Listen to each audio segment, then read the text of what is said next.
Bismillahirrahmanirrahim. Assalamualaikum warahmatullahi wabarakatuh.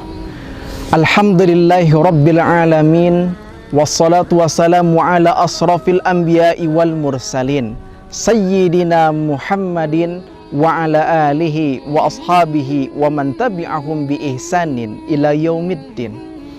Pemirsa ulasan TV yang dirahmati dan dimuliakan oleh Allah Subhanahu wa ta'ala, kita bersyukur kepada Allah dipertemukan dengan bulan suci Ramadan.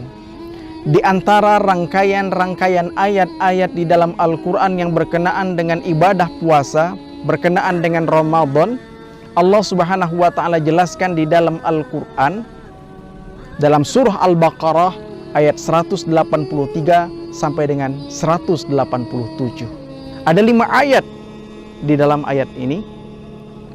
Yang kemudian cukup menarik adalah pada ayat ke-186. Kenapa menarik? Di sini seakan Allah menyisipkan sebuah ayat yang tidak secara langsung, letterlock, secara eksplisit menyebutkan terkait dengan ibadah puasa, dengan ibadah Ramadan, dan kemudian dengan Al-Quran yang identik dengan Ramadan. Tapi kemudian Allah menyebutkan di situ pentingnya kita untuk berdoa. Sebagaimana Allah Subhanahu wa ta'ala jelaskan, a'udzubillahi minasyaitonirrajim, wa idza sa'alaka 'ibadi anni fa inni qarib ujibu da'watad da'i idza da'an falyastajibuli wal yu'minu bi la'allahum yarshudun. Di dalam ayat ini Allah Subhanahu wa ta'ala menegaskan, apabila hambaku bertanya tentang aku, tentang Allah Subhanahu wa ta'ala sebagai Rabb-nya, katakanlah fa inni qarib, sesungguhnya aku dekat. Aku akan menjawab, akan mengijabah, mengabulkan doa seorang hamba apabila ia berdoa memohon kepadaku. Namun falyastajibuli wal yu'minu bi, hendaklah ia menjalankan seluruh perintahku, menjauhi laranganku, dan sungguh-sungguh beriman kepadaku. La'allahum yarshudun, mudah-mudahan mereka mendapatkan petunjuk. Ayat ini kalau kita lihat tadi secara letterlock tidak terkait dengan puasa, tidak berbicara tentang Ramadan, tidak berbicara tentang Al-Quran yang identik dengan Ramadan, tapi berbicara tentang Allah itu dekat dan Allah akan mengabulkan doa orang yang apabila berdoa kepada Allah Subhanahu wa ta'ala. Lalu kemudian di mana korelasinya? Di mana hubungannya? Para ulama menegaskan, sesungguhnya ayat ini sengaja disisipkan oleh Allah Subhanahu wa ta'ala di antara ayat-ayat ibadah puasa, ayat-ayat tentang Ramadan, tentang Al-Quran. Ini memberikan pemahaman kepada orang-orang yang beriman, kaum muslimin, bahwa Ramadan adalah momentum bagi kita untuk bersungguh-sungguh dan memperbanyak berdoa kepada Allah Subhanahu wa ta'ala. Karena orang yang berpuasa dan orang yang berdoa di bulan suci Ramadan adalah waktu di mana mustajab, di mana Allah Subhanahu wa ta'ala akan mengijabah, akan mengabulkan, menjawab permohonan, doa, harapan apabila orang tersebut berdoa, memohon dan berharap kepada Allah Subhanahu wa ta'ala. Oleh karenanya, begitu kita berada di bulan suci Ramadan saat ini, perbanyaklah berdoa. Ini kesempatan yang Allah berikan. Doa apa yang kita minta kepada Allah? Kita minta bimbingan kepada Allah agar kita sungguh-sungguh beriman kepada Allah. Kita minta kepada Allah diistiqomahkan dalam ibadah. Semoga Allah Subhanahu wa ta'ala senantiasa bimbing kita untuk istiqomah dalam beribadah. Rasulullah sallallahu alaihi wasallam bersabda, "Thalathatun la turuddu da'watuhum." Ada 3 doa di mana Allah tak akan menolak doa seorang hamba. Al-imamul adil, as-saimu hatta yuftiru, wa da'watul mazlum. Ada 3 doa di mana Allah tak akan menolak doa seorang hamba. Yang pertama adalah seorang pemimpin yang adil. Yang kedua adalah orang yang berpuasa sampai dia menjelang berbuka puasa. Yang ketiga, doanya orang-orang yang terzalimi.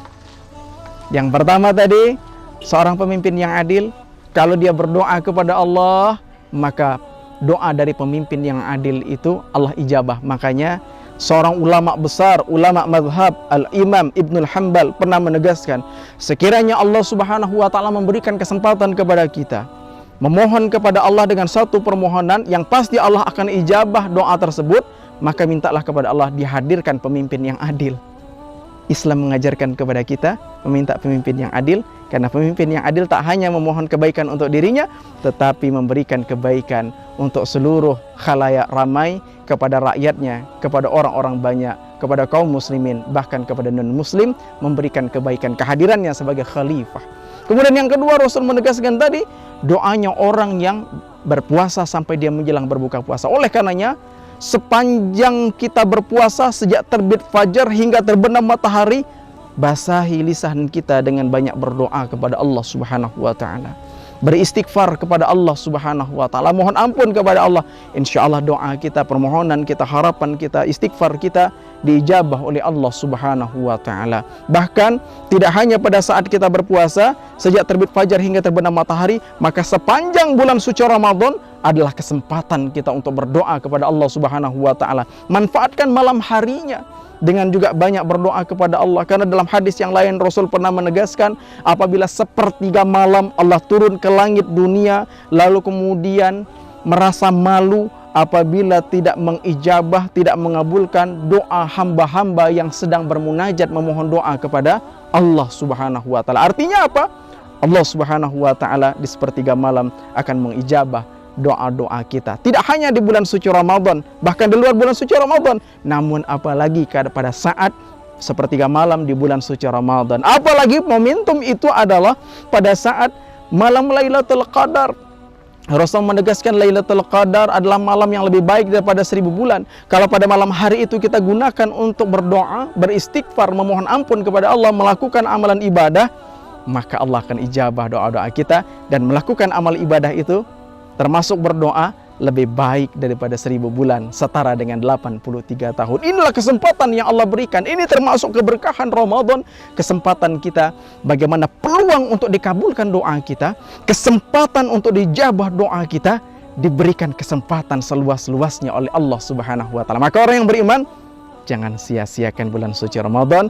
Selain kita melakukan amal ibadah, menjauhkan larangan Allah, dan memperbanyak doa serta istighfar kepada Allah Subhanahu wa Ta'ala.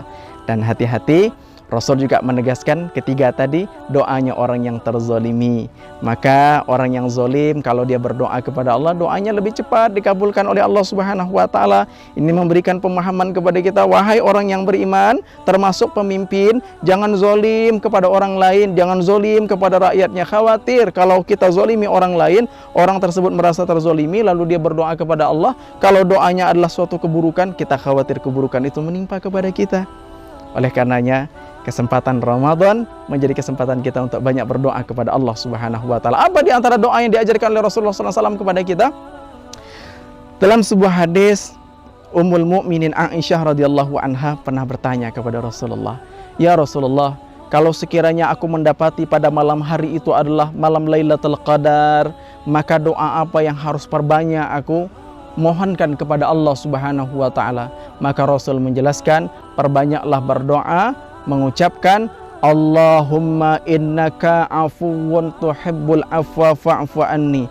Ya Allah, sesungguhnya Engkau memiliki sifat pemaaf, sifat yang memberikan ampunan kepada hambamu, maka ampunilah aku, maafkanlah aku. Kita memohon kepada Allah, diampuni dosa-dosa kita, dihapusi dosa-dosa kita, dilindungi kita dari dosa-dosa yang pernah kita lakukan, sehingga tidak menjadi beban berat kita kelak di yaumil akhir. Memohon kepada Allah, perbanyak istighfar. Maka sepanjang Ramadan, tidak hanya di malam Lailatul Qadar, maka sepanjang Ramadan kita memohon doa kepada Allah dan beristighfar kepada Allah Subhanahu wa Ta'ala, serta berdoa dengan segala kebaikan-kebaikan, doa-doa yang diajarkan oleh Allah di dalam Al-Quran, serta doa-doa yang diajarkan oleh Rasulullah SAW. Ada di antara dua momentum yang sering diabaikan oleh kaum muslimin ketika di bulan suci Ramadan. Yang pertama, menjelang sahur. Menjelang sahur banyak orang mengabaikannya. Ketika dia selesai sahur, lalu kemudian dia melihat tayangan TV yang kemudian bersifat hiburan, akhirnya dia menikmati hiburan tersebut, dia tidak gunakan untuk beristighfar dan berdoa, padahal itu waktu yang sangat mustajabah. Menjelang berbuka puasa, sebagaimana berdasarkan hadis yang tadi, menjelang berbuka puasa itu momentum kita untuk berdoa kepada Allah. Rata-rata kaum muslimin banyak menghabiskan waktunya untuk ngabuburit, jalan-jalan sore, mencari makanan untuk berbuka puasa, segala macam dibeli, padahal begitu berbuka puasa semuanya tidak kemungkinan habis. Mungkin tidak habis, bahkan bisa jadi dengan sebiji kurma, seteguk air sudah menghilangkan rasa dahaga dan lapar kita. Tetapi karena hawa nafsu, dia membuang waktu, kemudian menghambur-hamburkan uang, dan yang lebih baiknya kalau dia berbelanja lalu kemudian diberikan takjilnya sebagai sedekah untuk orang yang berbuka puasa, tentu itu adalah sebuah kebaikan. Manfaatkan menjelang pada saat sahur menjelang subuh, kemudian menjelang berbuka puasa untuk banyak-banyak beristighfar, berdoa kepada Allah Subhanahu wa taala. Semoga Allah senantiasa memberikan hidayah dan taufik kepada kita, menjadikan Ramadan ini adalah Ramadan terbaik bagi kita, menjadikan Ramadan ini Ramadan yang membentuk kita pribadi yang bertakwa kepada Allah Subhanahu wa taala. Hasbunallahu wa ni'mal wakil, ni'mal maula wa ni'man nasir, billahi taufik wal hidayah. Wassalamualaikum warahmatullahi wabarakatuh.